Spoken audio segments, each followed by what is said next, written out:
खबर यह है कि मुर्शिदाबाद हिंसा की जांच के लिए एसआईटी बनी है। पश्चिम बंगाल पुलिस ने एसआईटी का गठन कर दिया है। बता दें कि हिंसा की जांच के लिए 9 सदस्यों की एसआईटी का गठन किया गया है। मुर्शिदाबाद रेंज के डीआईजी एसआईटी के प्रमुख होंगे। ये भी आपको बता दें कि 8 अप्रैल से पश्चिम बंगाल का मुर्शिदाबाद दंगों की आग में झुलस रहा है। तस्वीरें यहां से लगातार सामने आ रही हैं। 10 दिन होने को आए हैं, लेकिन यहां पर सिर्फ और सिर्फ सियासी बयानबाजी हो रही है।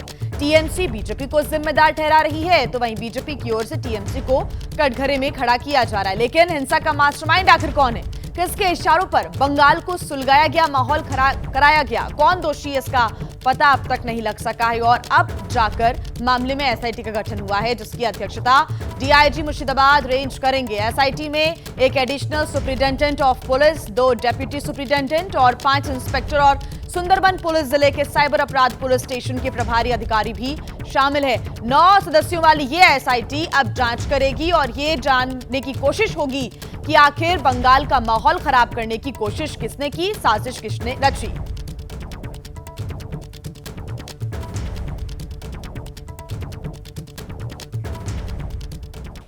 इससे पहले पश्चिम बंगाल की सीएम ममता बनर्जी ने कल हिंसा को लेकर एक बड़ा बयान दिया, एक बड़ा इल्जाम भी लगाया। हिंसा को पूर्व नियोजित करार दिया। तो वहीं बीएसएफ, बीजेपी और केंद्रीय एजेंसियों पर बांग्लादेश से घुसपैठ कराकर तनाव बढ़ाने का उन्होंने ये बड़ा आरोप लगाया। इसमें बांग्लादेश का हाथ है। अगर हाथ है तो इसको जिम्मेदारी तो सेंट्रल गवर्नमेंट का है कि बीएसएफ बॉर्डर संभालते हैं, हम नहीं संभालते हैं। ये अधिकार हमारे पास नहीं है। स्टेट गवर्नमेंट का पास बॉर्डर संभालने का अधिकार नहीं है। तो आपने क्यों अलाउ किया? क्यों बीजेपी का बाहर से आदमी आके आप गड़बड़ करके भाग गया? कोई फेद आपको देना पड़ेगा। तो ये जो बयान ममता बनर्जी ने दिया है वो आपने सुना। ममता बनर्जी ने संगीन आरोप लगाए हैं और उसका जवाब भी सामने आ गया है। ममता के आरोपों पर बीएसएफ ने जवाब दिया है और एबीपी न्यूज से बीएसएफ के टॉप सूत्रों के द्वारा ये जानकारी हासिल हुई है कि बांग्लादेश बॉर्डर से कोई घुसपैठ नहीं हुई। सूत्रों के द्वारा ये भी जानकारी मिल रही है कि घुसपैठ कराने के आरोपों को जो लगातार लगाया जा रहा है, ये तमाम आरोप गलत हैं। कोई भी घुसपैठ बांग्लादेश बॉर्डर से नहीं हुई है, क्योंकि ये आरोप लगातार लगाए जा रहे थे कि घुसपैठ कराकर हिंसा कराई गई है। ऐसे में बीएसएफ के टॉप सूत्रों के हवाले से ये जानकारी है कि बांग्लादेश बॉर्डर से कोई भी घुसपैठ नहीं हुई है। जो आरोप यहां पर लगाए जा रहे हैं घुसपैठ के, वो सरासर गलत हैं। बीएसएफ की तरफ से ये जवाब भी सामने आया। ममता बनर्जी ने संगीन आरोप लगाए थे कि घुसपैठ कराई गई है, यहां पर हिंसा फैलाने की कोशिश की है, बंगाल का माहौल खराब करवाने की कोशिश की गई है। हालांकि अब पुलिस की टीम्स भी लगातार यहां पर जांच और कार्रवाई के मूड में नजर आ रही हैं। लेकिन अब जाकर इतना समय हो गया, सियासी बयानबाजी का दौर जारी रहा, लेकिन अब तक ये जानकारी नहीं मिल पाई कि आखिर ये हिंसा सुनियोजित तरीके से थी तो किसने करवाई, और अगर यहां पर घुसपैठ हुई है तो कौन इसके पीछे है, किसने माहौल खराब किया। ये तमाम आरोप लगातार लगाए जा रहे हैं और अब एसआईटी कर रही है मामले की जांच।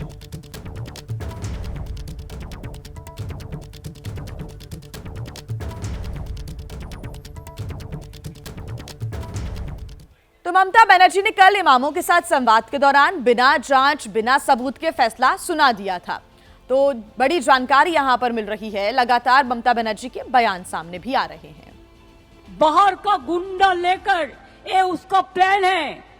उसका पहले प्लान था रामनवमी का दिन में करने के लिए, लेकिन आप लोगों ने वो प्लान भेज दिया है। आप लोगों ने जॉइंटली कर दिया। आपको बहुत बहुत सैल्यूट है इसके लिए।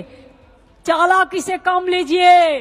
क्यों बीजेपी का बाहर से आदमी आके आप गड़बड़ करके भाग गया? आपका अगर मूवमेंट करना है, आप इंडोर स्टेडियम में करो ना, अंदर में करो ना, कोई तो मना नहीं किया। लेकिन बाहर में क्यों आप इसमें फंसा है? बाहर में मत करिए। बीजेपी कोई लड़का आके हिंदू मुसलमान को भड़काएगा तो आप लोगों को एक रोल प्ले करना है। इमाम साहब को कहना है, बंगाल में बीजेपी पोलराइजेशन करने चाहता है, जैसे हमारा गवर्नमेंट चला जाए और वो आने से आपको तो खाना भी बंद कर देगा। दिल्ली में देखा, बांगाली इलाका है, माछ भात बंद। पश्चिम बंगाल की मुख्यमंत्री बिना किसी आधिकारिक जांच रिपोर्ट को सार्वजनिक किए दंगे के आरोप बीजेपी पर लगा रही है। एक तरीके से देखें तो वो मुसलमानों को भड़काने वाले चेहरों को क्लीन चिट दे रही है। लेकिन पिछले 10 दिनों से देश में कई ऐसे बड़े मुस्लिम चेहरे हैं सामने आए हैं जो कुछ ना कुछ ऐसा बोल दे रहे हैं जिसकी वजह से माहौल खराब भी हो रहा है। इन चेहरों के बयान बवाल की आग में घी डालने का लगातार कार्य कर रहे हैं। तो 8 अप्रैल से लेकर अब तक मुर्शिदाबाद में तनाव की स्थितियां हैं। अब जाकर जो मामला है वो एसआईटी जांच इसमें आगे बढ़ाएगी। एसआईटी का गठन कर दिया गया है। 9 सदस्यों वाली एसआईटी मामले की जांच पड़ताल करेगी। आपको बता दें कि वक्फ कानून के खिलाफ ये पूरा विरोध प्रदर्शन हुआ था और 8 अप्रैल से लेकर अब तक जो तनाव की स्थितियां हैं वो यहाँ पर देखने को मिली। ये भी आपको बता दें कि ये जो प्रदर्शन है वो हिंसक होता हुआ नजर आया था। पुलिस ने हल्का बल प्रयोग भी किया था। तमाम लोगों की तरफ से पत्थरबाजी की गई थी। आगजनी की घटनाएं सामने आई थी। पुलिस की गाड़ियों को भी तोड़ा गया था, दुकानों को लूटा गया था, दुकानों में तोड़फोड़ की गई थी। कई लोगों ने आरोप लगाए थे, उनको पलायन तक करना पड़ा। इस प्रकार की जो स्थितियां वो मुर्शिदाबाद में बनती हुई नजर आई थी और यहाँ पर जो लोग पलायन कर रहे हैं उनकी तरफ से गुहार लगाई गई है कि उनके साथ न्याय होना चाहिए और उनको अब डर है। हालांकि मुर्शिदाबाद में जो लोग अभी रह रहे हैं उनका भी कहना है कि वो दहशत में नहीं रह सकते। यहाँ पर कानून व्यवस्था और ज्यादा दुरुस्त होनी चाहिए। लोगों के द्वारा भी गंभीर आरोप यहां पर पुलिस प्रशासन पर लगाए गए कि उनकी तरफ से कोई ठोस कार्रवाई नहीं की गई। साथ ही आपको बता दें कि जो हिंदू लोग हैं उन्होंने पलायन करना शुरू कर दिया था और उन्होंने अब डीजीपी ऑफिस के बाहर जाकर गुहार भी लगाई है कि उनकी सुरक्षा भी सुनिश्चित की जाए। यहां पर प्रदर्शन भी हुआ। ऐसे में ये हिंदू पक्ष के लोग तमाम आपको बैठे हुए नजर आ रहे हैं। इस बीच सुकांत मजूमदार भी पहुंचे, लोगों से उन्होंने मुलाकात भी की। डीजी के साथ हमने बातचीत किया। बातचीत के बाद जैसे विक्टिम फैमिली ने बताया कि we are not at all satisfied till now, उन्होंने कुछ प्रॉमिसिंग कुछ बात नहीं कर पाए। हमने हमारा कुछ डिमांड रखा, जैसे वहाँ पे एक बीएसएफ कैंप चाहिए, वहाँ पे हर परिवार को 5 लाख रुपए की मुआवजा देनी चाहिए, जिनका घर दुकान तोड़ा गया घर दुकान तैयार करके देना है और वहाँ पे हर परिवार से एक को नौकरी देना है और सारी जो सुविधाएं उनको देनी है। लेकिन अभी तक डीजी जो बात किए हैं उससे हमें कुछ प्रॉमिसिंग नहीं लगा। विक्टिम भी आपके सामने बोल रहे हैं, इनको भी कुछ प्रॉमिसिंग कुछ नहीं लगा। आगे आने वाले समय में इस बच्चों का, इस हिंदू का भविष्य क्या है, ये बड़े क्वेश्चन मार्क पर है। सुकांत मजूमदार को आपने सुना, हिंदू परिवारों से मुलाकात करने के लिए पहुंचे थे और उन्होंने ये भी कहा है कि सिर्फ 10 मिनट हमको मिला लेकिन हमारी बातों को ठीक से सुना नहीं गया। उनको ऐसा लगा कि कुछ आगे नहीं किया जाएगा, ये वो कहते हुए और आरोप लगाते हुए नजर आए हैं। आपको ये भी बता दें कि आज वक्फ कानून पर सुप्रीम कोर्ट में एक बार फिर से सुनवाई होनी है। वक्फ कानून पर सुनवाई का दूसरा दिन है और आज अंतरिम आदेश सुप्रीम कोर्ट की तरफ से दिया जा सकता है। ये बड़ी खबर मिल रही है। वक्फ कानून जिसका हर तरफ इस वक्त विरोध भी हो रहा है, कुछ लोग समर्थन में भी हैं, लेकिन कई याचिकाएं इस बीच कोर्ट में लगाई गई हैं। याचिकाएं इस कानून को रद्द करने के लिए लगाई गई हैं, पुनर्विचार के लिए लगाई गई हैं। ऐसे में वक्फ कानून पर सुनवाई का आज दूसरा दिन है। आज अंतरिम आदेश सुप्रीम कोर्ट की तरफ से दिया जा सकता है। ये बड़ी जानकारी मिल रही है। वक्फ संशोधन कानून जिसको लेकर लगातार सियासी बयानबाजी एक तरफ जारी है तो कई लोग नाराज भी इस कानून के बाद नजर आ रहे हैं जो संशोधन किए गए, जिसमें वक्फ बोर्ड की जो शक्तियां हैं उनको लिमिटेड किया गया है, कम किया गया है। ऐसे में इस पूरे फैसले के बाद से ही लोगों की अलग अलग मिलीजुली जो प्रतिक्रियाएं हैं वो सामने आ रही हैं। सुप्रीम कोर्ट में कल भी इस पूरे मामले को लेकर सुनवाई हुई है। आज सुनवाई का दूसरा दिन है। बोर्ड में नामित सदस्यों के अलावा मुस्लिम सदस्य ही हों, ये जो टिप्पणियां हैं सुप्रीम कोर्ट की तरफ से जो की गई हैं वो भी हम आपको लगातार बता रहे हैं। घोषित वक्फ संपत्तियां अभी डिनोटिफाई ना की जाएं, ये सुप्रीम कोर्ट ने कल सुनवाई के दौरान कहा था। जब सुनवाई कल चल रही थी वक्फ कानून पर, आज एक बार फिर से सुप्रीम कोर्ट में सुनवाई होती है। क्या बड़ी बातें होंगी सुप्रीम कोर्ट की तरफ से? क्या आज अंतरिम आदेश आ सकता है? ये भी बड़ा सवाल आज सुप्रीम कोर्ट की सुनवाई पर नजर रहेगी।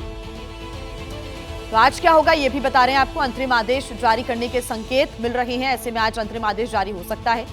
केंद्र का पक्ष पूरा हुआ तो अंतरिम आदेश संभव है। केंद्र की तरफ से पक्ष क्योंकि रखा जा रहा है लगातार। अगर आज पूरा पक्ष हो जाता है तो ऐसे में आज ही अंतरिम आदेश आ सकता है, ये संभावना है। तो सुप्रीम सुनवाई का आज है दूसरा दिन। ऐसे में सुप्रीम कोर्ट की तरफ से कल भी सुनवाई के दौरान बड़ी बातों का जिक्र किया गया था। वक्फ कानून पर आज फिर से सुप्रीम कोर्ट में सुनवाई होनी है। केंद्र अपना पक्ष रख रहा है। कई याचिकाएं इस बीच लगाई गई हैं। इस कानून को रद्द करने की मांग भी की जा रही है। जो प्रावधान यहां पर किए गए हैं संशोधन के, उसको लेकर लोगों में नाराजगी भी है। आपको ये बता दें कि सुप्रीम कोर्ट ने अभी कोई फैसला नहीं दिया है। अभी आधी याचिकाएं ही सुनवाई में शामिल की गई हैं, लेकिन पहले दिन की सुनवाई के बाद ही सभी पक्षों ने अपने अपने ढंग से व्याख्या शुरू कर दी है। सुनिए किसने सुनवाई को किस नजर से देखा।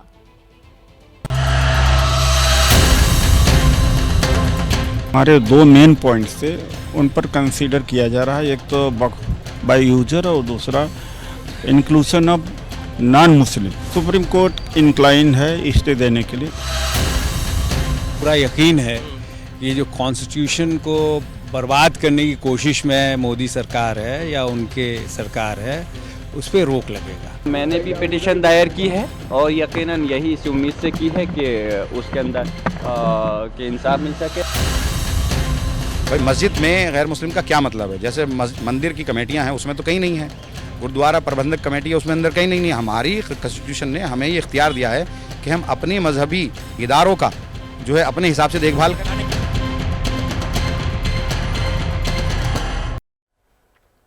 और आइए खबरों में आगे बढ़ते हैं। एक और बड़ी खबर आपको बता दें, नेशनल हेराल्ड केस में आज भी कांग्रेस प्रदर्शन करेगी। कांग्रेस की तरफ से लगातार सड़कों पर उतरकर प्रदर्शन किया जा रहा है, विरोध किया जा रहा है।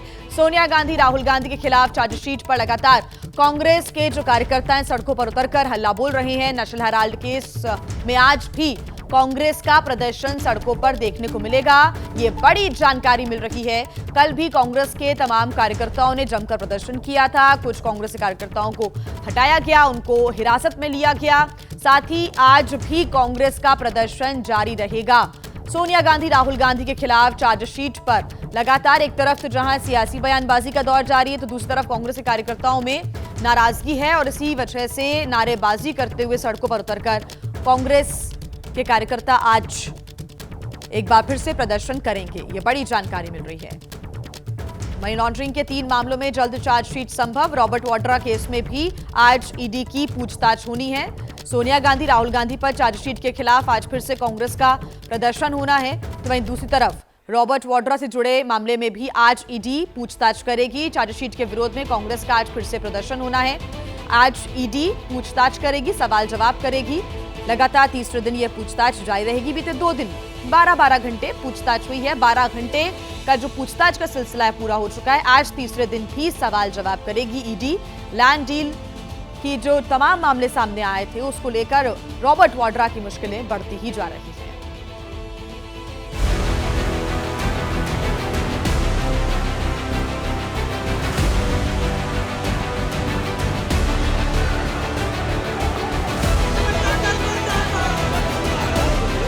गांधी परिवार ईडी के रडार पर है।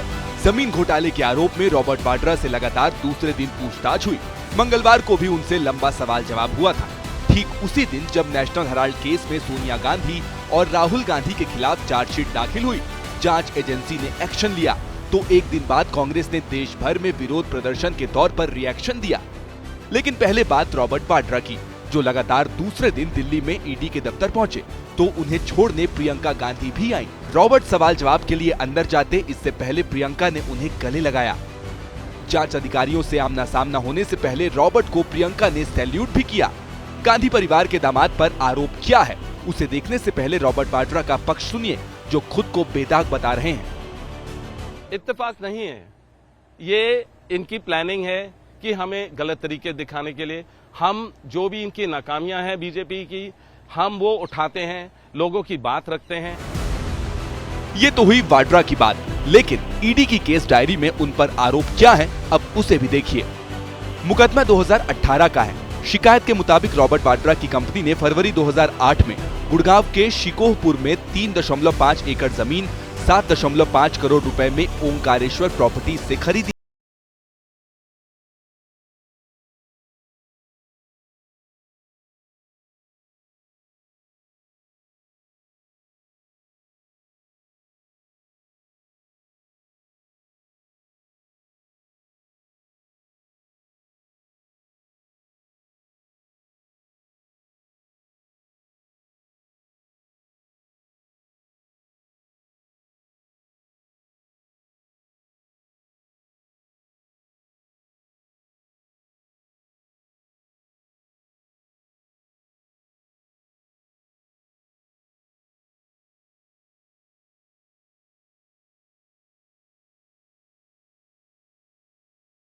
ये सब नेताओं के लिए करते हैं, जिस नेता से डर लगता है उस नेता के खिलाफ ईडी का इस्तेमाल कर देते हैं। ये राजनीतिक मसला नहीं है, ये भ्रष्टाचार का मसला है। दो व्यक्ति हैं जिनकी मानसिकता ही आपराधिक है। ये आपराधिक मानसिकता दो व्यक्ति सूत्रधार हैं इस राजनीति के। तो राहुल और सोनिया गांधी 50 लाख रुपया से 2000 करोड़ तक कैसे पहुंचा? तो इसका आंसर तो लोगों को सही है ना। ईडी, आईटी, सीबीआई को एक राजनीतिक हथियार के रूप में उपयोग कर रहे हैं, हम इसकी निंदा करते हैं। चोरी भी करना, फिर सीना चोरी भी करना, चोर मचाए शोर।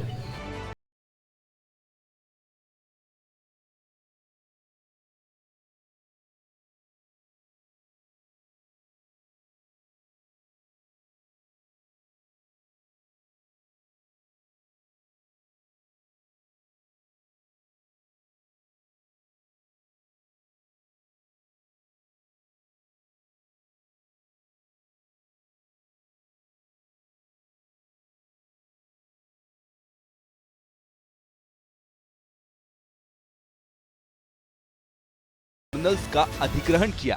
सिर्फ 50 लाख रुपए में 2000 करोड़ की संपत्ति पर कब्जा कर लिया। ये मामला लंबे समय से सुर्खियों में है। अब इस केस में चार्जशीट दाखिल हुई है तो मुंबई में एसोसिएटेड जर्नल्स की संपत्ति पर बुलडोजर चलाने की मांग तक होने लगी है।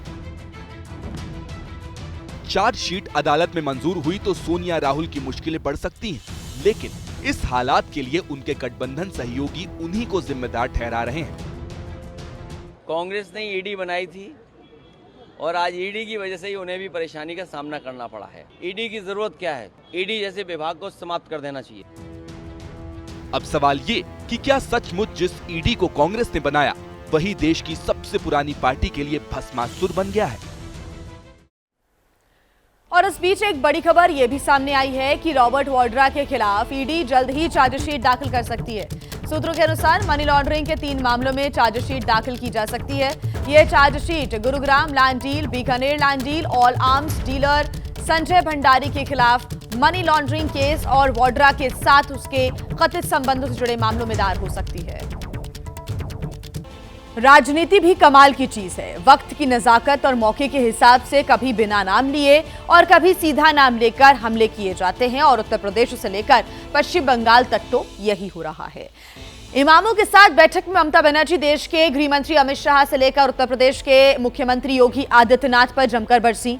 दरअसल योगी ने मुर्शिदाबाद दंगों को लेकर दीदी पर निशाना साधा था और ममता ने मंच पर बयानों की बंदूक योगी की तरफ घुमा दी। दोनों सीएम एक दूसरे से जवाब मांग रहे हैं। योगी दंगों का हिसाब मांग रहे हैं तो ममता कुंभ की भगदड़ में हुई मौतों का आंकड़ा मांग रहे हैं। बड़ो बड़ो बात कर रहा है। ममता दीदी को ये दंगाई शांति दूत दिखाई दे रहे हैं। एक भी में रैली किसी को नहीं करने देते, एक भी मिছিল नहीं करने देते, लोगों को डर दिखा के रख दिया। दंगाइयों का जवाब तो केवल डंडा हो सकता है।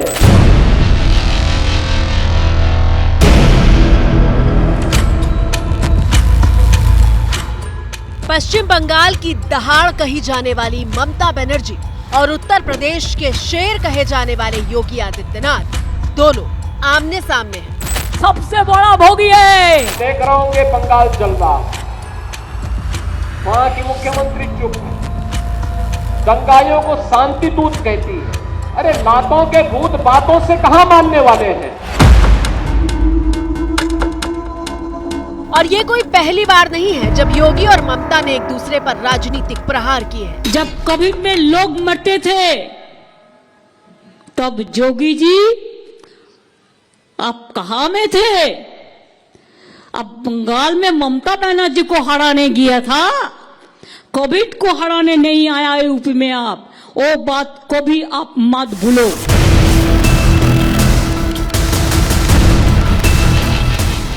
पश्चिम बंगाल में पंचायत चुनाव हो या फिर विधानसभा से लेकर लोकसभा चुनाव, बीजेपी ने योगी को अपना चेहरा बनाकर बार बार दीदी को घेरने के लिए भेजा है।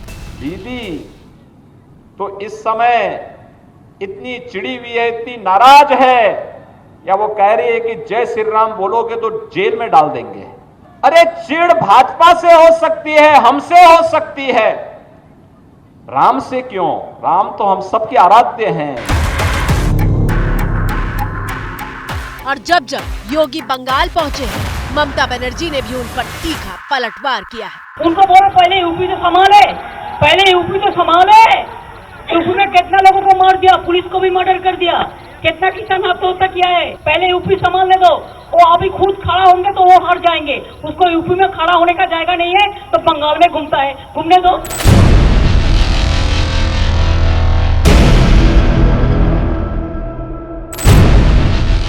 लेकिन सवाल ये है कि अभी तो कोई चुनाव नहीं है, फिर ममता बनाम योगी का राजनीतिक युद्ध क्यों शुरू हुआ है? तो जवाब के लिए ये तस्वीरें देखिए।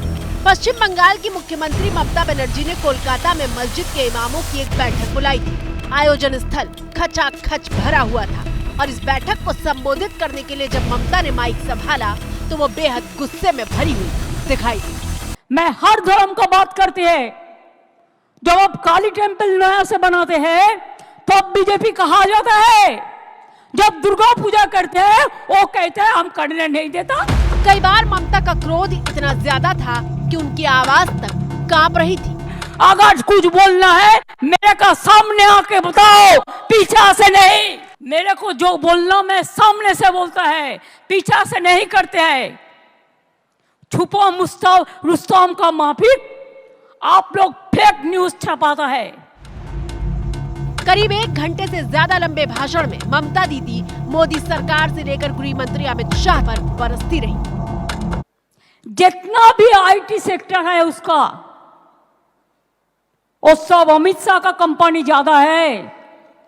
ये आप लोग को ध्यान होना चाहिए। उसका इसका साथ बराबर संपर्क है। मैं पहले को भी नाम नहीं लिया उनका। इतना जल्दीबाजी आपका क्यों है? आप तो प्राइम मिनिस्टर कभी नहीं बनेंगे। मोदी जी चला जाने के बाद आप क्या करेंगे? अब सवाल यह है कि ममता बनर्जी अचानक इतनी हमलावर क्यों है? बंगाल का नाम पे बदनाम करते हैं, साफ होना चाहिए। आखिर क्या वजह है कि ममता इमामों की बैठक बुलाकर केंद्र सरकार पर ताबड़तोड़ अटैक कर रही थी? क्या ममता कोई संदेश देना चाहती थी? तो इन सवालों के जवाब के लिए सबसे पहले आप इन तस्वीरों पर नजर डालिए। पश्चिम बंगाल के कोने कोने में केंद्र सरकार के वक्फ कानून के खिलाफ प्रदर्शन हो रहे हैं। वक्फ कानून के विरोध के लिए पश्चिम बंगाल की सीएम ममता बनर्जी ने मुसलमानों से एकजुट रहने की अपील की थी। कुछ दिल में दुख हुआ है वक्फ प्रॉपर्टी के लेके, आप भरोसा रखिए बंगाल में ऐसा कुछ नहीं होगा जिसमें कोई डिवाइड एंड रूल होगा।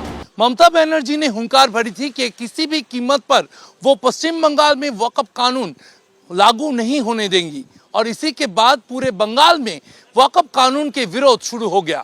पहले विरोध, फिर प्रदर्शन, और इस प्रदर्शन को हिंसा में बदलने में वक्त नहीं लगा।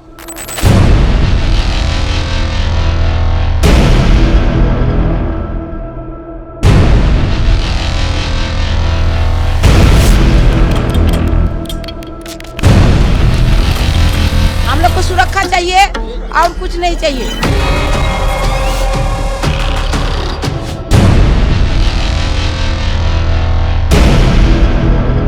यहाँ गुंडागर्दी चलता है।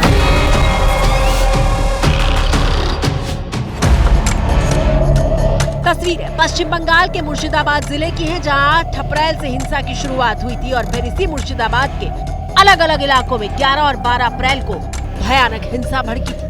चुन चुन कर घरों को जला दिया गया और दुकानें फूंक दी गई थी। 2 दुकान है, दोनों दुकान में घर में घुस के पूरा आग लगा दिया। 3 घर मतलब पूरा आग लगा दिया है और कुछ मतलब पानी भी पीने का ये नहीं है। सब टैंकी होंगे, सब मतलब कि सब मतलब तोड़ फोड़ के मतलब कुछ भी ये नहीं है यहाँ पे। नतीजा ये हुआ कि दंगा प्रभावित इलाकों से लोग पलायन करने लगे, सुरक्षा के लिए स्कूलों में शरण लेने लगे और ममता सरकार पर ही सवाल उठने लगे। मुर्शिदाबाद में दंगे और दंगों के बाद पलायन की तस्वीरें पूरे देश में सुर्खियां बनी और बीजेपी को ममता बनर्जी और उनकी कानून व्यवस्था पर हमला करने का मौका मिल गया। ममता जी, बंगाल में क्या हो रहा है? वोट बैंक के लिए आप कहां तक गिरेंगी, कितना गिरेंगी? यहाँ डेमोक्रेसी नहीं है। She should resign and she should go to jail. उन्होंने इन उग्रवादी तत्वों को इतना सर चढ़ा लिया था कि आज अगर ममता जी समझ भी रही हो कि गड़बड़ हो रहा है तो वो चाह कर भी कुछ नहीं कर सकती हैं। देश की हित को बेच डालने की जो कीमत ममता बनर्जी रख रही है, आगे आने वाले समय में ममता बनर्जी का नाम इतिहास में काले अक्षरों में लिखा जाएगा।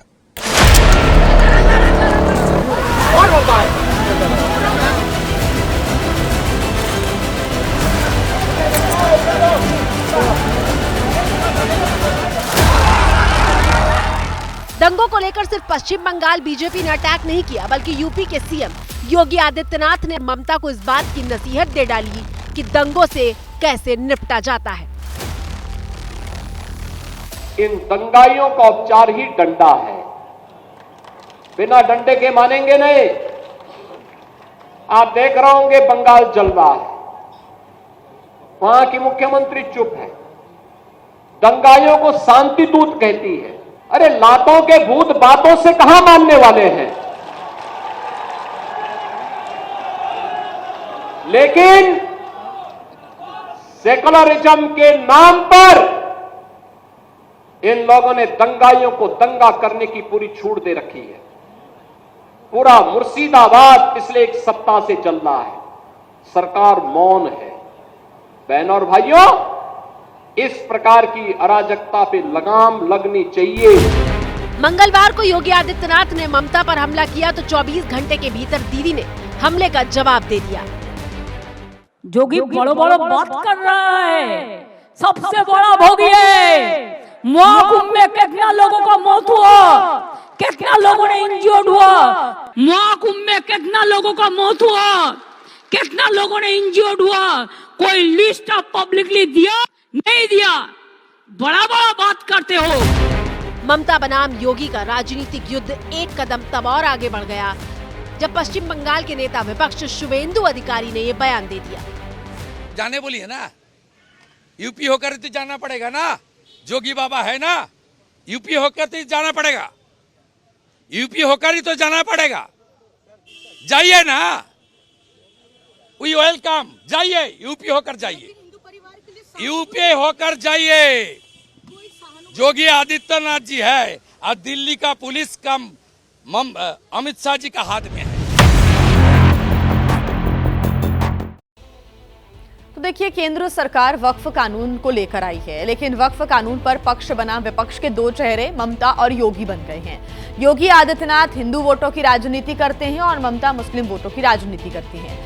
वक्फ बिल जब पेश हुआ तो बिल का विरोध कर रहे मुसलमान सरकार में शामिल बिहार के सीएम नीतीश कुमार और चंद्रबाबू नायडू की तरफ बड़ी ही उम्मीदों से देख रहे थे, क्योंकि ये वो नाम है जो सेकुलर होने की बात करते हैं। लेकिन वक्फ बिल पर दोनों नेताओं ने सरकार का साथ दिया और अब ममता न सिर्फ नीतीश और नायडू पर हमला कर रही हैं, बल्कि वक्फ कानून के खिलाफ खड़े होकर मुसलमानों की सबसे बड़ी आवाज बनने की भी कोशिश में जुटी हुई है।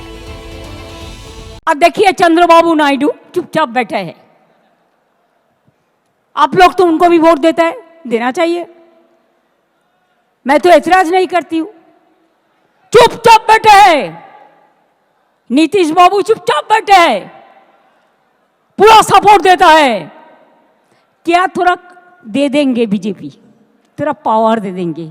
इसके लिए, पावर के लिए आपको दिल भी दे सकता है, आपका खून भी दे सकता है। आपको वोट देना चाहिए था, नहीं देना चाहिए था।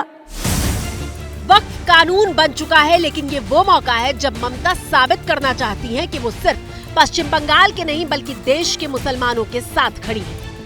ए बीजेपी वालों, अच्छा से सुन लो, इसमें वक्फ प्रॉपर्टी में हिंदू लोग भी रहता है। आप चाहते हैं कि स्टेट वक्फ बोर्ड तोड़ जाए, उसका पावर आप लेने चाहते हैं। ममता बनर्जी के लिए मुस्लिम वोट बैंक जरूरी है, क्योंकि अगले साल पश्चिम बंगाल में विधानसभा चुनाव है। ममता ने इमामों की जो बैठक बुलाई थी, उसमें मंच पर दो भगवाधारी भी दिखाई दिए और ममता हर धर्म को साथ लेकर चलने की बात भी कर रही थी। हर धर्म का लिए श्रद्धा बनाए, यही हमारा परंपरा है। आप चाहते हैं पोलराइजेशन करने के लिए, हिंदू और मुस्लिम में भागाभागी करने के लिए। आप चाहते हैं क्या आपका जुमला सरकार खाली कहे हम हिंदू का है और कोई धर्म का नहीं है। आप सिख का बारे में कहो, सिख आपको छोड़ेगा।